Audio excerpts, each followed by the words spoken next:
Bataille du mont Tabor est remportée par les Français. Napoléon doit regagner Saint-Jean d'Acre qu'il n'a pu conquérir. Son armée est clouée sur place en proie à une épouvantable épidémie de peste. De retour, le futur empereur des Français venge l'affront d'Aboukir en écrasant au même endroit une armée turque mise en place par les Anglais et les Ottomans. Des nouvelles reçues de Paris apprennent à Bonaparte que le Directoire agonise. Le moment est venu sans doute d'effectuer un retour opportun. Pour la première fois, Napoléon abandonne ses hommes coincés en Égypte. Et Joséphine dans tout cela? Cette dernière se répand en mondanité, mais pour le moment, Napoléon, qui connaît ses infidélités, a d'autres centres d'intérêt. Un coup d'État est en cours de préparation, fomenté par Sieyès, Talleyrand et son jeune frère Lucien Bonaparte.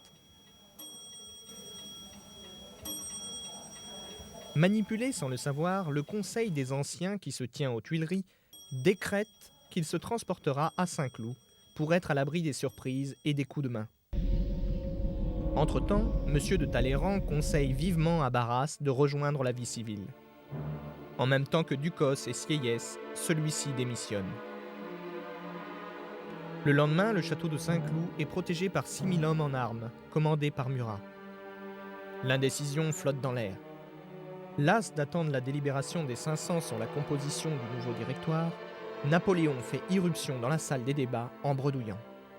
C'est la confusion la plus totale. Les parlementaires se sentent menacés dans leur légitimité. Lucien tente vainement de calmer l'Assemblée, mais c'est Murat qui doit intervenir, s'adressant à ses grenadiers. « Foutez-moi tout ce monde dehors !» Le plan initial de Sieyès, qui prévoyait un renversement dans le respect des lois, est anéanti. La France se retrouve avec 3 consuls, Ducos, Sieyès et Bonaparte. Pendant l'absence du nouveau consul, Joséphine, répondant au désir de son mari qui cherchait une terre aux environs de Paris, s'était portée acquéreur, à crédit, de la Malmaison. Napoléon solde l'achat et en devient ainsi le véritable propriétaire. Le couple va bientôt s'y retrouver. Désormais, les affaires de la France se jouent entre Tuileries, Luxembourg, Saint-Cloud et Rueil-Malmaison.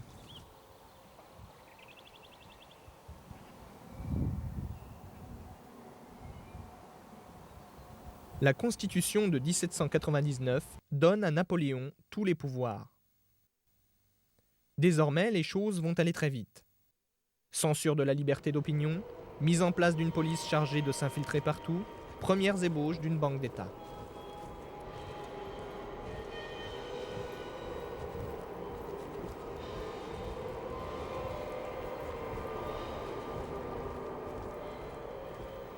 À l'extérieur, les Russes restent sur l'échec infligé par les troupes de Masséna.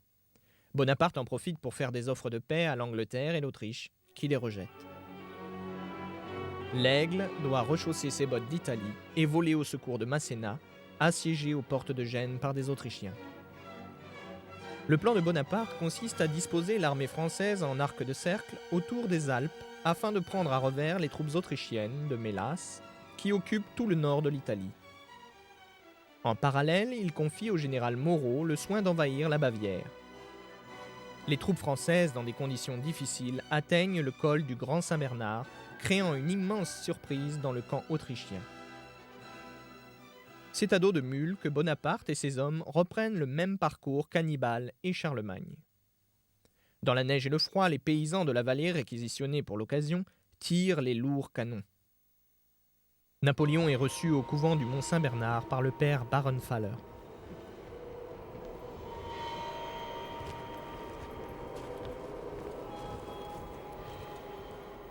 C'est seulement en 1805 que le corps du général Desaix, mort à la bataille de Marengo, fut inhumé au col du Grand Saint-Bernard.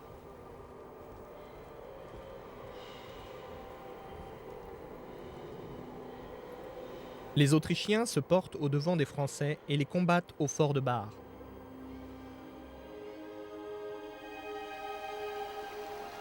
Ce jour-là, le maréchal Lannes se distingue en les repoussant. Les troupes françaises entrent dans Milan et continuent leur avancée dans la plaine du Pô. Un âpre combat se déroule à Montebello, mais la bataille décisive se déroule à Marengo. Les Français sont au bord de l'effondrement. Je croyais attaquer l'ennemi. C'est lui qui me prévient. Revenez, au nom de Dieu, si vous le pouvez. Cette supplique s'adresse au général Dezay, qui l'a envoyé au sud à la tête d'une division de 5500 hommes. La division tant attendue parvient enfin sur le champ de bataille.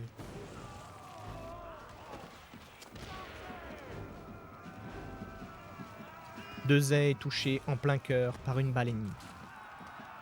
Sous les feux de la grande batterie et la charge héroïque des 700 cavaliers de Kellermann, les Autrichiens battent en retraite. Après cette victoire prestigieuse, le véritable héros s'appelle Dezay. Mais c'est Napoléon Bonaparte qui connaît gloire et honneur. Il devient le maître de toute l'Italie septentrionale. Il se remet au travail. Il y a un gouvernement, des pouvoirs, mais tout le reste de la nation, qu'est-ce que c'est? Des grains de sable. Il faut jeter sur le sol de la France des masses de granit. Napoléon lance une commission chargée de la refonte des lois. Le Code civil, qui consacre l'égalité entre les citoyens et le droit de propriété, sera l'un des piliers d'un édifice qui ne se concrétisera qu'à partir de 1804. Visiblement, les actions de Napoléon dérangent une minorité. Le 24 décembre, se rendant à l'Opéra, il échappe de justesse à l'attentat royaliste de la rue Saint-Nicèze. Nulle part ailleurs, si ce n'est sur un champ de bataille, je n'ai vu Bonaparte plus satisfait que dans ses jardins de Malmaison. Cette confidence de Bourrienne ne surprend pas lorsque l'on sait qu'il y séjourne 3 ans. 10 mois, 12 jours, soit bien plus qu'à Compiègne, Trianon, Rambouillet ou Fontainebleau. C'est ici qu'il vit les jours les plus heureux du consulat. Napoléon et Joséphine ne profitent totalement de Malmaison que lorsque les travaux intérieurs s'achèvent. Dès 1801, ils vivent bourgeoisement en leur domaine. Le vestibule d'honneur a l'aspect d'un atrium de villa romaine avec ses poteaux en faux granit, faux marbre et faux porphyre. Pour les repas, il n'y a qu'une seule grande table qui offre l'aspect d'une réunion de famille. Le premier consul s'assied d'abord, puis nomme une personne pour être auprès de lui. Joséphine occupe le côté opposé, puis tout le monde suit sans aucun ordre. Le salon doré est orné du tableau de Girodet, qui représente l'apothéose des héros français morts pour la patrie pendant la guerre de la liberté. Tout l'entourage de Bonaparte affiche entre 25 et 30 ans, et cette société jeune et avide de plaisir entend s'amuser. Le soir, Hortense mène avec un entrain des farandoles, ou bien organise des bals. En juin 1801, des souverains d'Étrurie profitent du salon de musique de Joséphine.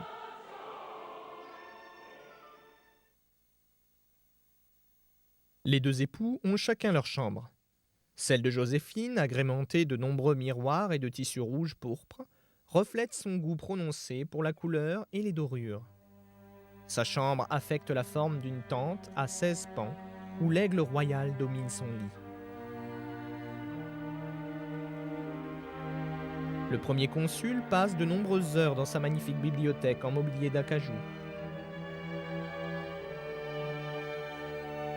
Il lui arrive fréquemment à des heures tardives de s'y assoupir et de regagner ensuite sa chambre par un escalier dérobé.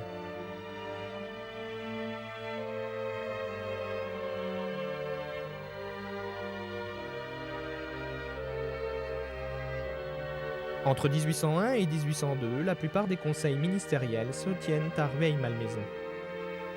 Le projet de loi instituant la Légion d'honneur voit le jour sous le regard de Laetitia, qui, ne le sachant pas encore, va devenir Madame Mère. Suivant les vieux principes de chevalerie, Napoléon entend récompenser civils ou militaires selon leur mérite. Le projet sera voté en 1802 et les premières distributions de croix ne se feront qu'en été 1804 à l'église des Invalides.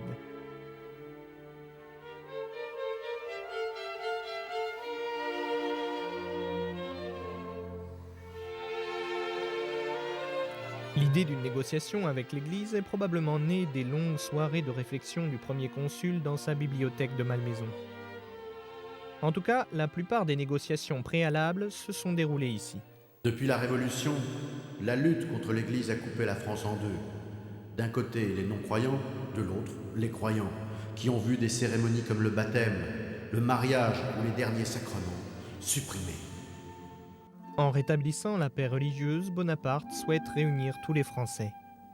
La signature du Concordat en juillet 1801 répond à ces prérogatives.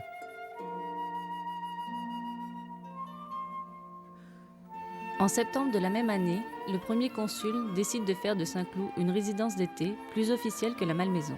Châteaux, jardins et dépendances mis à sa disposition permettent de recevoir en grande pompe les ambassadeurs étrangers. Dans la chapelle aménagée à cet effet, on procède à de nombreux baptêmes ou cérémonies officielles. En cette fin d'année, le grand ennemi de la France, Pitt, est écarté des affaires anglaises. Des négociations entre les deux pays ont lieu à Londres. En mars 1802, elles débouchent sur le traité d'Amiens qui offre une paix fragile à l'Europe. Napoléon, qui perce déjà sous Bonaparte, continue ses réformes en profondeur. De toutes les institutions, la plus importante est l'instruction publique. Tout en dépend, le présent et l'avenir. L'instruction publique, les finances, l'anticipation des crises économiques, la justice. Je gouverne. Je conserverai la puissance jusqu'à ma dernière heure. Oppose-t-il à tous ceux qui l'empêchent de mener à bien sa tâche. Les deux consuls Sieyès et Ducos en font les frais. Cambacérès et Lebrun les remplacent aux affaires. Au printemps 1803, le traité d'Amiens est rompu par les Anglais, qui estiment que la France n'a pas respecté ses engagements. Napoléon se rend à Boulogne. Il caresse depuis longtemps le rêve d'envahir l'Angleterre sur son propre territoire. Un premier plan d'invasion est établi. Il prévoit, outre la constitution d'une armée, la construction de 2000 bâtiments à fond plat destinés à porter 20 000 marins, 150 000 hommes et 9 000 chevaux. Le camp de Boulogne est établi. Les chantiers se multiplient dans tout le pays. Durant ses nombreux déplacements en 1803, le premier consul réside au premier étage du cossu petit château de Pont-de-Brique. En novembre, avec l'arrivée du gel, il se rend compte du danger que représenterait une expédition menée en cette saison.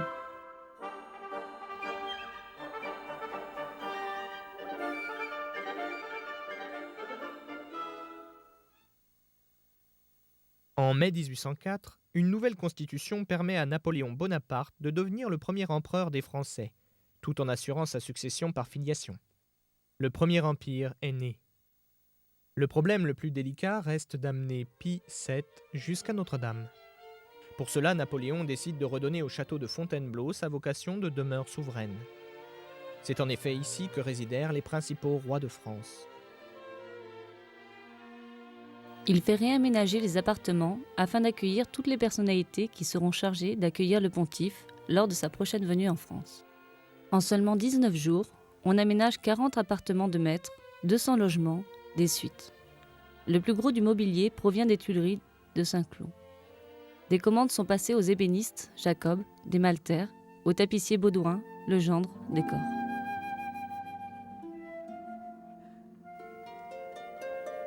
Prévenu de l'arrivée du pape qui se dirige vers Paris, Napoléon arrange une rencontre impromptue en forêt de Fontainebleau. Le pape est ainsi reçu au château avec une grande solennité par la famille impériale et la cour.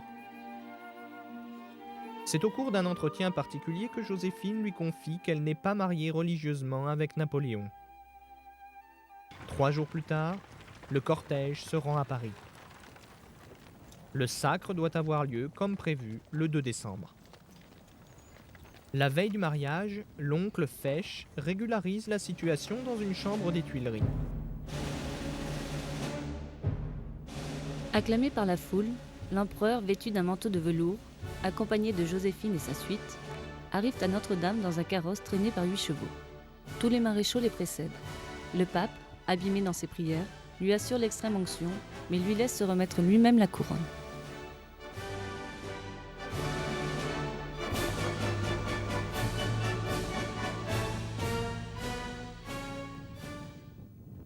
En cette nouvelle année, l'empereur des Français est de retour au camp de Boulogne. Il n'en a pas fini avec les Anglais. Il imagine un coup de bluff censé attirer les forces adverses aux Antilles. Pendant ce temps, il espère que la flotte franco-espagnole parviendra à temps pour appuyer l'armée de Boulogne, qui doit être transportée sur une flottille vers l'Angleterre. L'ordre d'appareillage ne parvient jamais à Villeneuve. Napoléon se retrouve seul face à ses illusions anglaises. La troisième coalition contre la France se met en place. Il n'y a plus de temps à perdre. Les troupes russes s'apprêtent à rejoindre l'armée autrichienne, prête à envahir la rive gauche du Rhin. Partant de Boulogne-sur-Mer, la Grande Armée se dirige vers l'est. Quelques semaines plus tard, elle débouche au nord de la Forêt-Noire.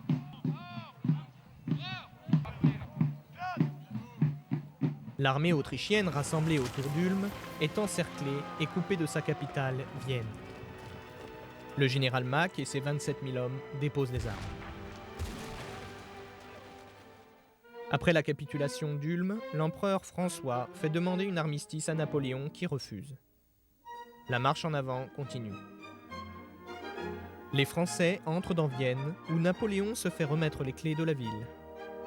Il ne passe qu'une nuit au château de Schönbrunn, avant de repartir pour Austerlitz.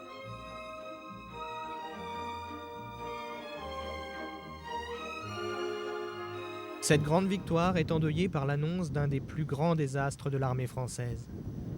L'armada franco-espagnole qui s'est réfugiée près de Cadix est surprise par les Anglais. C'est au cours de la fameuse bataille de Trafalgar que l'amiral Nelson est tué. En abordant le nord de Vienne, la Grande Armée, en état d'infériorité numérique, doit désormais affronter les troupes austro-russes. La manœuvre historique se déroule principalement sur le plateau de Pratzen. Cette position dominante est stratégique. Napoléon tente de déloger son ennemi en l'attirant vers le bas. Pendant ce temps-là, son armée reprend position. Grâce à cette manœuvre et aux importantes forces de cavalerie françaises, les troupes du général Kutuzov sont mises en déroute. La poussée de Lannes et de Murat parachève la victoire. La journée avait commencé dans le brouillard, elle se termine par le soleil d'Austerlitz.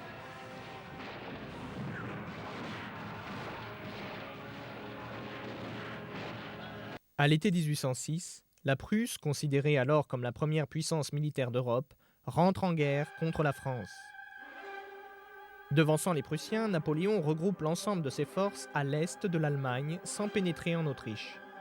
Il avance vers le Rhin en espérant leur couper l'accès vers Berlin. Les troupes prussiennes seront vaincues successivement à Jena et à Auerstadt.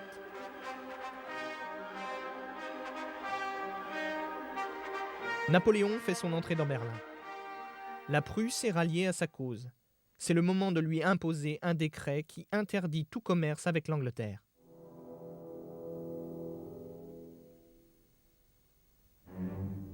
Les marchandises provenant des îles britanniques ou de leurs colonies sont détruites ou séquestrées. Les pirates en mer participent volontiers à la manœuvre. Napoléon n'en a pas fini avec la 4e coalition. L'armée russe occupe la Pologne. La campagne est marquée par la sanglante bataille d'Eylau et l'écrasante victoire de Friedland. Celle-ci laisse des traces, à tel point qu'il faut recourir à la conscription pour renforcer la Grande Armée. Lors de son entrée triomphale dans Varsovie, Napoléon est abordé par une jeune Polonaise qui rêve de liberté pour son pays. Une idylle ambiguë naît à Wittgenstein entre Marie Walewska et le maître de l'Europe. Au printemps suivant, les opérations militaires reprennent avec la victoire de Danzig, qui stimule les troupes françaises. Las de la guerre, Alexandre sollicite une armistice auprès de Napoléon. La rencontre a lieu à Tilsit, sur un radeau. Je hais les Anglais autant que vous. Dans ce cas, la paix est faite. J'ai assez fait le métier de général, je vais reprendre celui de Premier ministre. Des deux hommes naît une grande amitié. 2 traités sont signés à Tilsit, l'un avec la Russie, l'autre avec la Prusse, ce qui renforce le blocus imposé aux Anglais.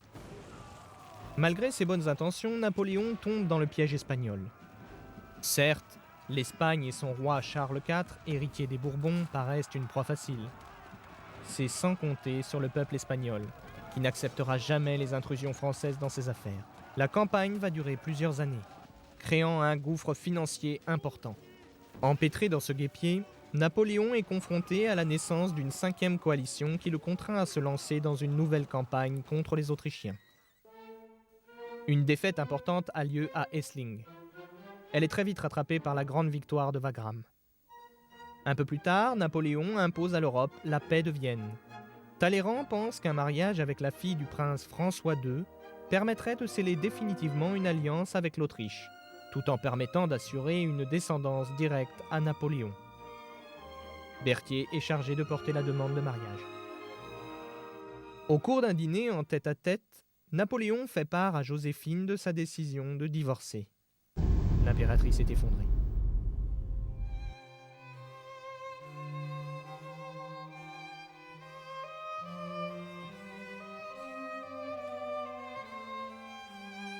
L'empereur décide d'accueillir la nouvelle impératrice à Compiègne.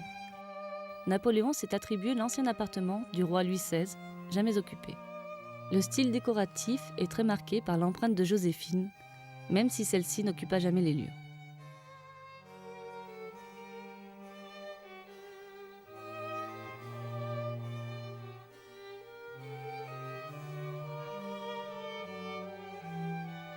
Sous une pluie battante, l'empereur se précipite à la rencontre de Marie-Louise. Estimant que le mariage par procuration est suffisant, il s'enferme dans sa chambre. Le lendemain, s'adressant à son valet, Épouser une Allemande, mon cher, ce